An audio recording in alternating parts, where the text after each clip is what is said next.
5월 가정의 달 연속적으로 지금 가정에 대한 설교를 하고 있습니다.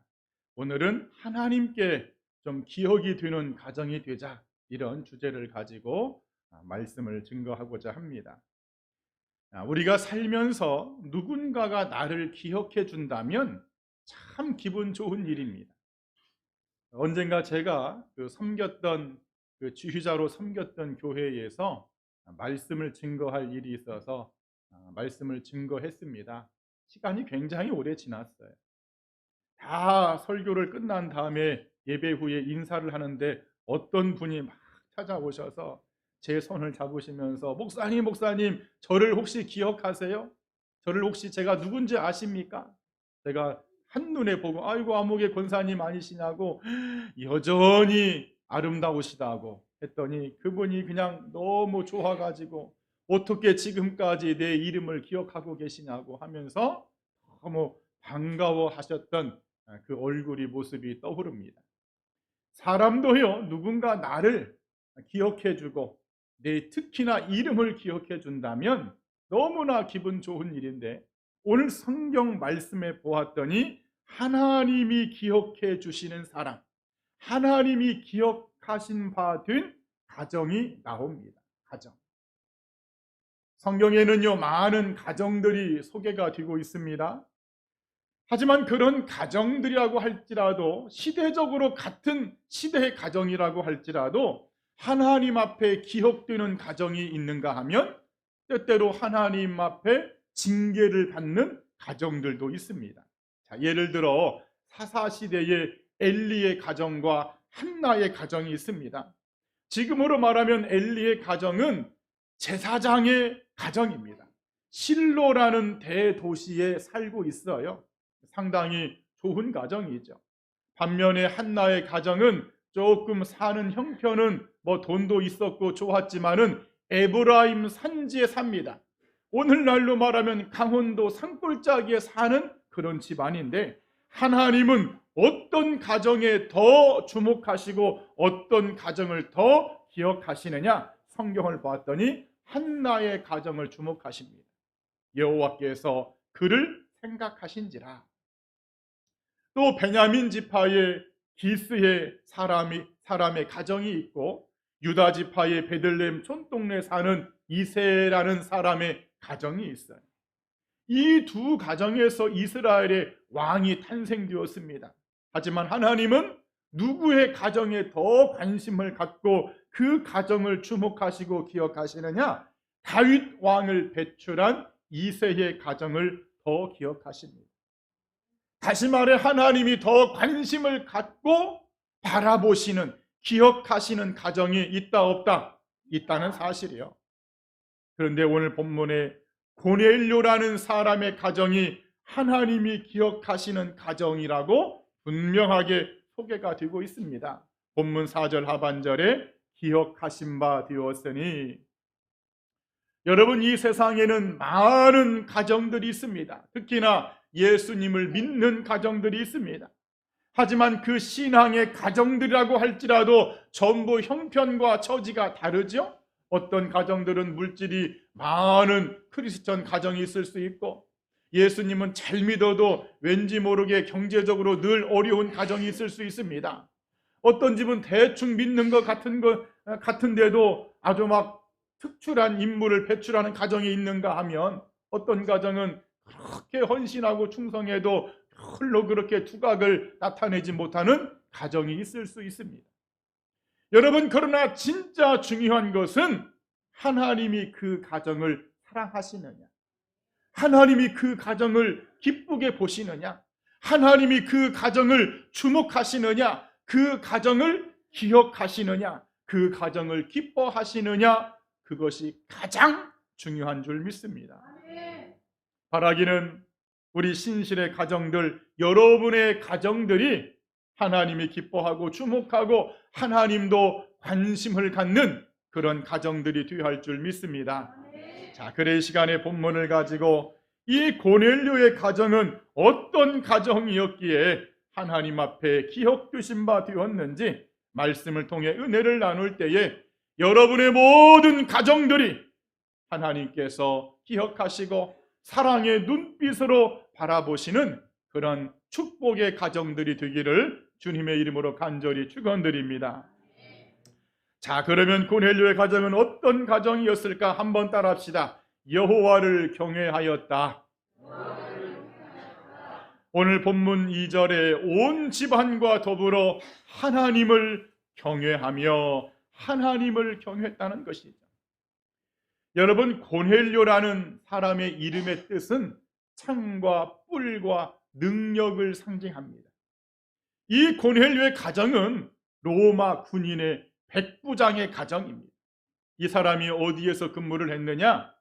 갈릴리 지역, 그 북쪽 갈릴리 지역에 가이사라라고 하는 지역이 있는데 거기에 총독의 관저가 있어요. 그 총독의 관저에 경계를 쓰는 그 일을 감당하고 있었습니다. 그 당시에 가이사랴에는 1000명으로 구성된 이달리아 부대가 주둔하고 있었어요. 그런데 이 사람이 바로 그러한 상황 속에서 온 집안과 더불어 하나님을 경외했더라. 다시 말하면은 하나님을 왕으로 섬겼다, 그 말입니다. 한번 따라합시다. 하나님을 왕으로 섬겼다. 여러분, 당시의 고넬료의 가정은 로마로부터 녹봉을 받아먹는 그런 가정입니다. 직업이 로마의 군인입니다. 그것도 지휘관급 직함을 가지고 있는 백부장의 직업이죠. 그렇다면 누구에게 충성하며 누구를 왕으로 섬겨야 됩니까? 당연히 로마 황제를 왕으로 섬겨야 되죠. 하지만 이 사람은 자신이 섬기는 왕을 바꿔버린 거예요. 여러분, 당시에는요, 황제 숭배 사상이 있었어요. 황제는 신이다, 이 사상. 지금의 북한의 모습과 똑같습니다. 여러분, 지금 북한은요, 독재자, 사람이 신이잖아요.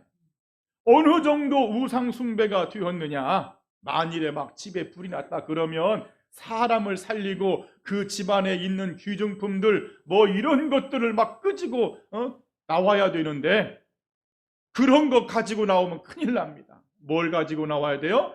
그 김씨 일가의 사진을 반드시 꺼내와야 됩니다. 이거 꺼내오지 않고 불태워 먹었다, 큰일 나는 것이죠.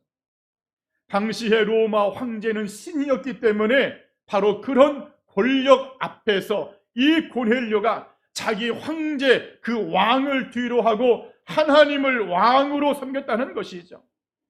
더욱이 이 하나님은요, 속국인 식민 국가의 신입니다.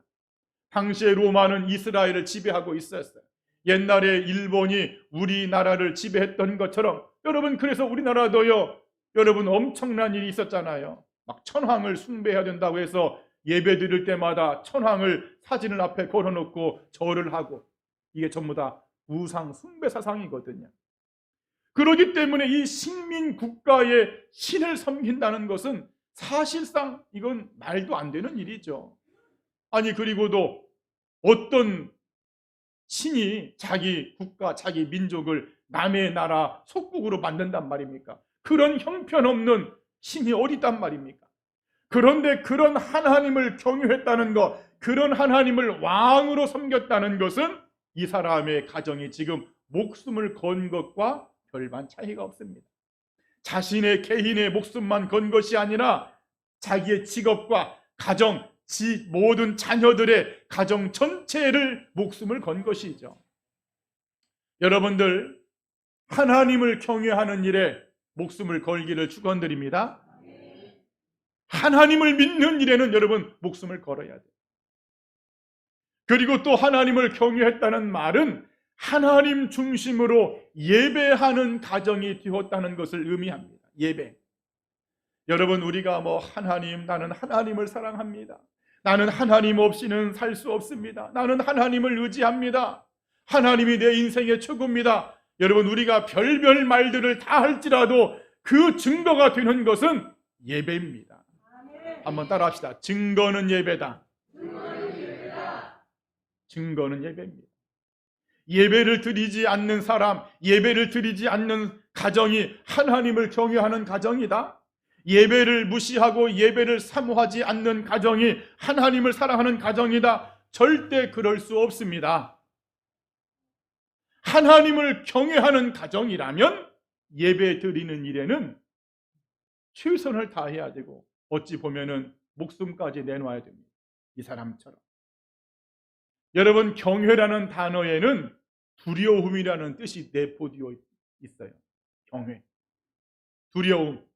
하나님이 너무 위대하시고 하나님이 너무나 크신 분이시기 때문에 그 하나님 앞에 설 때에 두렵고 떨리는 그 상태, 그게 바로 경외입니다. 여러분, 우리 사극 보잖아요. 왕 앞에 일반 평민이 서보세요. 아주 그냥 고개를 들 수 없고 몸을 바들바들 떨잖아요. 그런 것처럼 위대하신 하나님, 유일하신 하나님, 그 하나님이 너무나 두렵고 떨리는 마음으로 예배를 드리는 것이 여러분 경외입니다. 그래서 예수님이 하신 말씀이 있습니다. 마태복음 28장에 여러분 주보 세 번째 말씀을 한번 같이 읽어볼까요? 자, 시작. 몸은 죽여도 영혼은 능히 죽이지 못하는 자들을 두려워하지 말고 오직 몸과 영혼을 능히 지옥에 멸하실 수 있는 이를 두려워하라. 다시 말해서 하나님을 두려워하는데 그 하나님을 두렵고 떨리는 마음으로 경배하고 예배하는 것이 경외다, 그 말입니다. 여러분, 왜 하나님이 이 고넬료의 가정을 주목하시고 기억하셨을까? 하나님을 왕으로 모시고 온 집안이 예배하는 가정이었기에 주님이 이 가정을 기억하신 줄 믿습니다. 여러분, 우리의 가정도 이렇게 되어야 되지 않을까요? 물론 이 세상을 살아갈 때에 완전히 쉬운 일은 아니죠. 여러분, 이 고넬료라는 사람이 로마의 군인이면서 로마의 녹봉을 먹으면서 자기 황제를 뒤로하고 하나님을 섬기는 일이 여러분 쉬운 일이 아니었던 것처럼 지금의 이 세상은요, 영적인 로마 제국과 같은 세상입니다. 내가 하나님을 왕으로 예배하며 살기에는 너무나 제약들이 많아요. 특히나 물질이 우상이고 물질 없이는 살 수 없는 시대이기 때문에 내가 하나님을 왕으로 예배하며 섬긴다고 했을 때에 나 자신을 희생하지 않고는 절대로 이게 되기가 어렵습니다.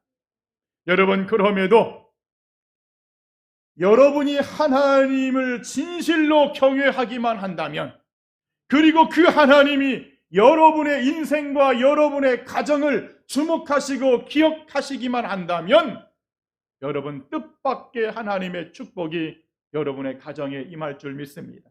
그래서 우리는 하나님을 경외하는 일에 힘을 쓰는 가정들이 다 되기를 주님의 이름으로 간절히 축원드립니다.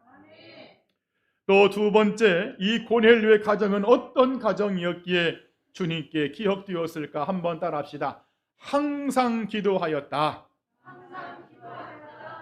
자, 오늘 본문 2절 하반절에 하나님께 항상 기도하더니 그럽니다. 항상 기도. 자, 우리가 기도하면 문득 떠오르는 게 뭡니까? 그냥 주님 앞에 부르짖고 간구하고 나의 문제를 해결해 달라고 응답해 달라고 요구하는 것이 문득 떠오르죠. 그게 우리의 보편적인 기도의 의미이기도 합니다. 여러분, 그러지 않나요? 하나님 이것 좀 해주세요. 하나님 저것 좀 해주세요. 물질의 문제, 건강의 문제, 사업의 문제, 진로의 문제, 직장의 문제, 여러분 요구하는 것이 대부분의 우리의 기도의 정서입니다. 하지만 이 고넬료의 입장에서 한번 여러분 생각을 해봅시다. 이 사람은 로마 군인이고 장교입니다. 물질적인 면에서나 권세적인 면에서나 명예적인 면에서나 또 오늘 이 가정을 전체를 살펴봐도 자식들이 속을 썩였다, 그런 것을 찾아볼 수가 없습니다. 다시 말해서 문제가 없어요. 집안에 자신의 인생에 전혀 아쉬울 것이 없습니다. 더욱이 이 사람은, 이 가정은 이스라엘을 지배하는 권력자로 지금 이 갈릴리에 와 있기 때문에 자기가 마음만 먹으면 얼마든지 자기가 가진 권력으로 남의 것을 빼앗을 수도 있고 자기가 좌지우지할 수 있는 그런 상태의 가정입니다. 자, 여러분, 그러면 이런 사람이 뭐가 아쉬워서 하나님 앞에 항상 기도했을까요? 아쉬운 것이 없는. 다시 말해서 이 고넬료의 항상 기도했다. 이 고넬료의 기도는 우리가 생각하는 그런 기도가 아닌 것을 알 수 있죠. 어떤 육적인 문제 해결을 위해서 하나님 앞에 항상 기도한 것이 아니라 좀 더 깊게 들어가면 하나님을 좀 더 많이 알기 위해서, 하나님의 사람으로, 성령의 사람으로 살아가기 위해서, 하나님의 말씀을 통해서 하나님의 은혜를 깨닫기 위해서 기도했음을 우리가 유추해 볼 수 있습니다. 그 증거가 뭡니까? 증거를 대서해 목사님, 그가 항상 기도할 때에 하나님이 누구를 보내죠? 사도 베드로를 보냅니다. 그 베드로를 보내서 베드로의 설교 말씀을 통해서 예수 그리스도가 누구인지, 왜 예수님이 십자가에 죽으셨는지, 왜 예수님을 믿어야 하는지 그 구원의 신비와 하나님의 크신 사랑을 그 가정에 선포하게 하십니다. 이걸 볼 때에 이 사람의 기도가 육적인 문제 해결의 기도가 아니었다는 것. 여러분, 우리가 여기에서 한 가지 깨닫는 중요한 영적인 교훈이 있습니다. 우리는 때때로 기도할 때도 있지만 기도하지 못할 때도 있죠. 나는 왜 항상 기도하지 못할까? 성경은 쉬지 말고 기도해라 하고 쉬지 않고 기도하기를 종용하는데 왜 나의 기도는 가다가 끊어지고 가다가 끊어지고, 왜 그럴까? 나는 왜 아쉬울 때만 하나님의 이름을 부르고 아쉬울 때만 막 눈물 콧물 짜면서 그렇게 하는 것일까? 잠언서 30장 15절에 거머리에 두 딸이 있는데 다오다오랍니다. 다오다오. 왜 나의 기도는 하나님 앞에 그냥 계속 달라고 요구만 하는 기도일까? 여러분, 여기에 답이 나와 있어요. 고넬료의 기도 속. 여러분, 우리의 기도의 수준을 좀 높이시기를 축원드립니다. 너무 육적인 문제만을 가지고 울고불고 하는 것이 아니라 하나님의 뜻과 하나님의 섭리와 하나님의 영광과 하나님의 의를 위해서 구하는 기도가 될 때에 항상 쉬지 않고 끊임없이 할 수 있는 줄 믿습니다. 그래 예수님이요, 마태복음에서도 말씀하셨고 누가복음 12장 31절에 뭐라고 말씀합니까? 너희는 그의 나라를 구해라. 그리하면 이런 것들이 뭡니까? 우리의 육신적인 문제들을 너희에게 더하시리라. 해결해 주시겠다. 우리가 하나님의 나라와 하나님의 영광을 위해서 끊임없이 항상 쉬지 않고 영적인 것을 가지고 기도하면 너희의 육적인 먹고 사는 거, 입고 사는 거 하나님이 해결해 주시겠다, 그 말인 줄 믿습니다. 여러분, 이렇게 해야만이 기도가 끊어지지 않는 거예요. 여러분, 그러잖아요. 우리가요, 기도가 끊어지는 것을 보면은 거의 비슷합니다. 육적인 문제, 막 큰 문제가 있으면, 다급한 일이 있으면 막 기도합니다. 교회 와서. 새벽에 안 보이던 분도 막 새벽에 나와서 기도하고, 금요 기도에 나와서 막 기도합니다. 근데요, 그 문제가 해결이 되면 여러분 솔직하게 잘 나와요, 안 나와요? 솔직하게 얘기해야 돼. 우리 성도들은 잘 나오지만 다른 분들은 잘 안 나옵니다. 내가 지금까지 거쳐왔던 교회 교인들을 보면 잘 안 나와. 그때뿐이요. 우리가 쓰는 말 중에 있잖아요. 화장실 들어갈 때하고 나올 때 다르다. 여러분, 이렇게 하면 항상 기도할 수 없어요. 오늘 이 고넬료의 가정, 이 가정이 항상 고넬료가 기도할 수 있었던 이유는 하나님의 영광을 위해서, 하나님을 더 많이 알기 위해서, 십자가의 구속의 은혜를 더 많이 알기 위해서 여러분 기도한 줄 믿습니다. 우리 한번 따라합시다. 하나님, 항상 기도하게 하옵소서. 아멘. 한 가지 여러분 덧붙여 말씀을 드리자면은, 여러분이 모든 일에 하나님 중심으로 물어보면서 기도하면서 그렇게 여러분 하시기를 바랍니다. 우리 교인들은 그런 분이 별로 없지만은 다른 분들을 보면은 이 일은 자기가 저질러 놓고, 쉽게 말해서 물어보지도 않고 이 일은 저질러 놓고 나중에 수습은 하나님에게 떠맡깁니다. 애당초에 하나님 앞에 기도하고 물어보고 틀어진 일이라면 그래도 주의 종이 볼 때도 주님의 뜻이 있는가 보다, 하나님의 다른 어떤 섭리가 있는가 보다, 이런 생각을 하겠지만은 물어보지도 않고 덥석 저질러 놓고 문제를 크게 만들어 놓고 그때 가서 하나님 나 좀 도와주세요. 여러분, 그것은 항상 기도하는 성도의 자세이다 아니다? 아니다. 다시 한번 하나님께 묻고 하자. 여러분, 기도하고 모든 일을 하시기 바랍니다. 그러면 실패하지 않습니다. 혹시 실패한 것처럼 보일지라도 하나님은 그 실패를 도리어 성공으로 바꿔주실 줄 믿습니다.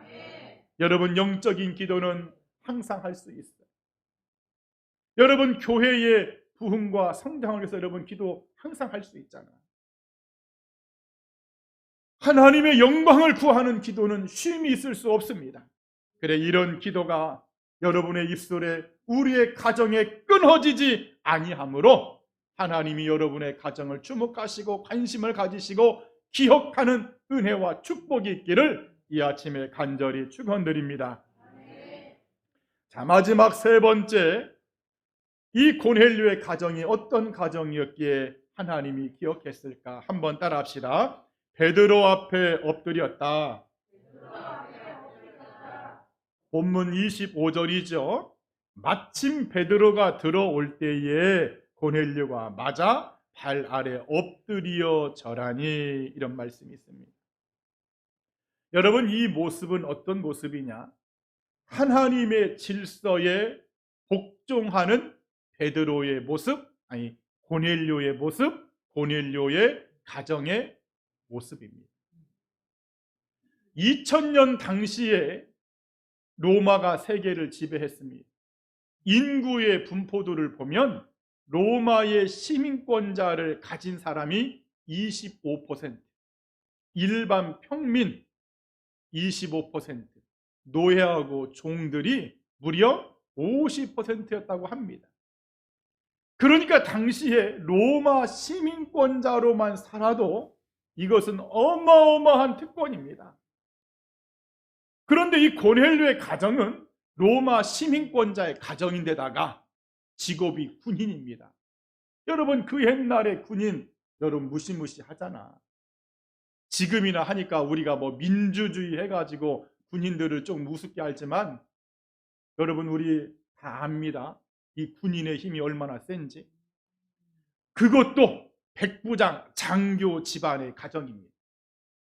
그러니까 이스라엘의 입장에서 보면 로마의 지배를 받고 있기 때문에 그 백부장의 가정은 엄청난 높은 위치의 가정입니다.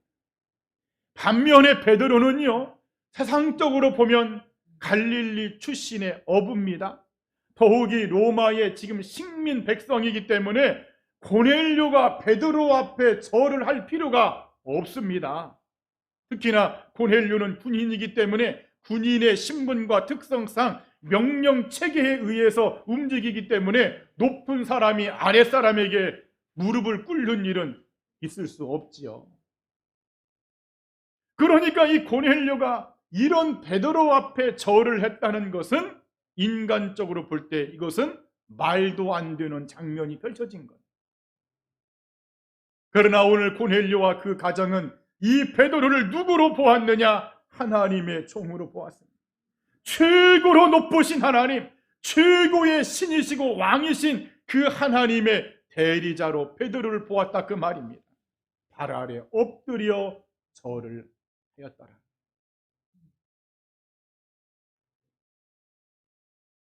제가 언제 그 기독교 미래연구소 세미나를 갔다가 그 관계자 목사님에게 이런 간증을 들어서 소개를 합니다. 이분의 아버지가 장로님이셨는데 오래전 자기가 어렸을 때 가족 중에 누가 어디에 여행 갔다가 굉장히 좀 좋아 보이는 옷감이 좋은 자켓 마이 한 벌을 선물해 주었답니다. 그런 시절 그런 옛날에 그런 좋은 옷감이 없고 너무나 옷이 좋으니까 자기 아버지가 너무 기뻐했다는 거예요. 그런데 막상 주일이 되어서 이제 같이 가는데 아버지가 그 옷을 안 입고 가더라는 거예요. 누가 걸려서 여러분들? 그렇죠. 목사님이 걸리는 거예요. 자기가 볼 때 우리 담임 목사님의 옷이 형편이 없어. 그런데 자기가 그런 좋은 자켓을 입고 예배를 드리러 가면 그것은 목사님한테 죄송한 일이고 신뢰가 되는 일이고 누가 되는 일이기 때문에 안 입고 가는 거예요. 그리고는 그 주에 그 옷과 동일한 비슷한 양복 한 벌을 사러 갔답니다. 가서 물어봤더니 가격이 만만치가 않네. 비싼 돈을 주고 목사님을 위해서 양복 한 벌을 사서 먼저 드리고 자기가 선물 받은 것은 한참 뒤에 조금 유행이 지난 다음에 입었답니다.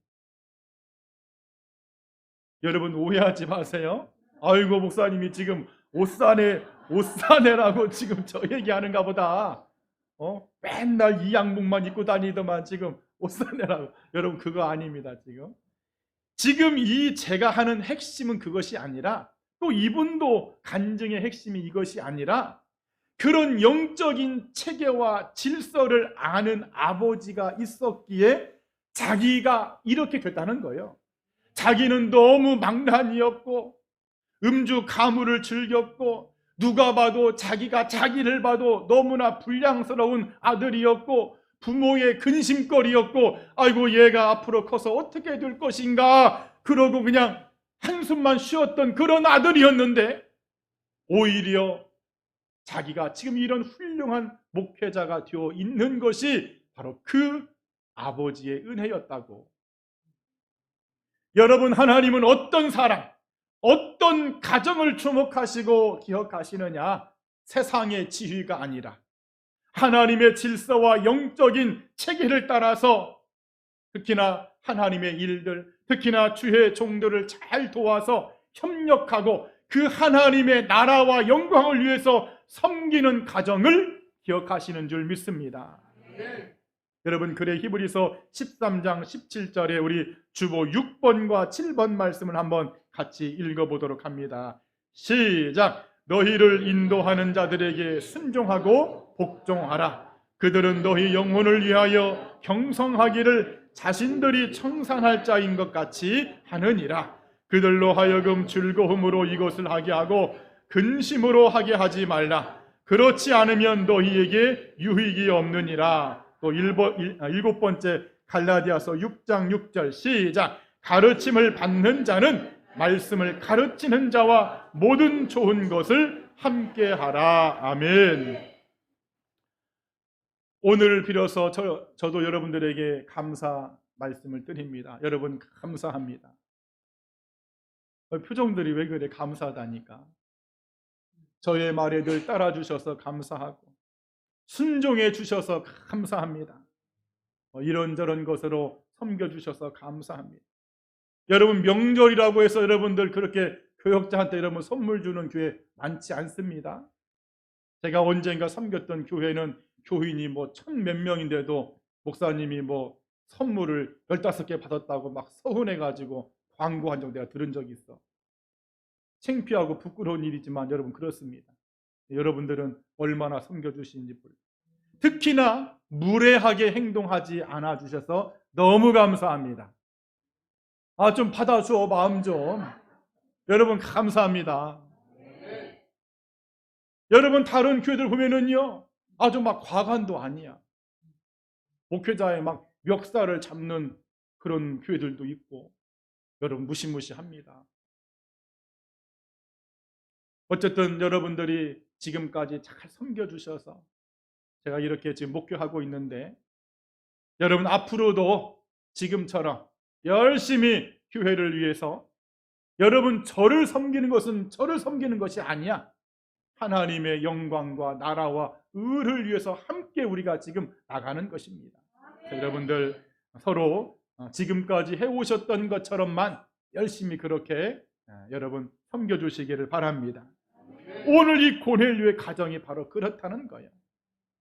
인간적으로 보면은 아니 먼 갈릴리 출신의 어부 일자 무식한 저 사람이 왔다고 로마 군인의 가정이 백부장의 장교가 거기다가 무릎을 꿇고 여러분 절을 한단 말입니까? 있을 수도 없는 일이죠. 그러나 하나님의 그 하늘의 질서와 명령 체계에 그가 순종하고 복종하는 거예요. 여러분 그런 가정을 하나님이 기억하시는 줄 믿습니다. 우리 한번 이렇게 한번 기도합시다. 하나님, 죄송합니다. 아니요. 주의 종을 잘 섬기게 하옵소서. 아멘. 여러분들을 위해서 말하는 거예요. 나를 위해서 그런 것이 아니라. 물론 저도 여러분들을 잘 섬기겠습니다. 여러분 목회자가 여러분 뭐합니까? 목회자가 여러분을 섬기는 것은 말씀 준비를 잘하고 여러분들을 위해서 새벽마다 울면서 기도하는 것이 섬겨주는 겁니다. 목회자가 막 설교도 대충 준비하고 기도도 안 하고 여러분 그것은 섬긴 받을 자격도 없어. 그런 목사들은. 또 여러분이 섬기는 건 뭡니까? 앞에서 끌어줄 때 같이 합시다 할 때 예 하겠습니다. 순종하는 것이 헌신하는 것이 여러분이 섬겨주는 거예요. 여러분 이렇게 한번 우리 열심히 섬기면서 하나님의 교회, 하나님의 나라를 아름답게 만들어가기를 소망합니다. 이제 말씀을 정리하겠습니다. 5월 가정의 달, 우리의 가정이 하나님께 기억되는 가정이 되기를 바랍니다. 하나님은 어떤 가정을 기억하시느냐? 오늘 고넬료의 가정을 보았더니 하나님을 경외하는 가정, 하나님을 왕으로 섬기는 가정, 하나님을 예배하는 가정을 주님은 기억하십니다. 그리고 항상 기도하는 가정, 하나님과 영적인 교제가 끊어지지 않는 가정을 주님은 기억하십니다. 그리고 세상의 질서나 인간의 어떤 그런 명령 체계가 아니라 하늘의 질서와 하나님의 영적 체계에 따라서 그렇게 순종하며 섬기며 나아가는 그런 가정을 주님이 기억하신 바 되었다. 이렇게 말씀하십니다. 여러분 주보 8번 말씀의 시편 111편 5절은 이렇게 말씀하죠. 여호와께서 자기를 경외하는 자들에게 양식을 주시며 그의 언약을 영원히 기억하시리로다. 오늘 이 고넬료의 가정의 역사, 이 기억함의 축복이 우리 신실의 가정들, 또 함께 예배드리는 모든 하나님의 자녀의 가정들에게 이루어지기를 이 아침에 주님의 이름으로 간절히 축원드립니다. 아멘. 기도하겠습니다.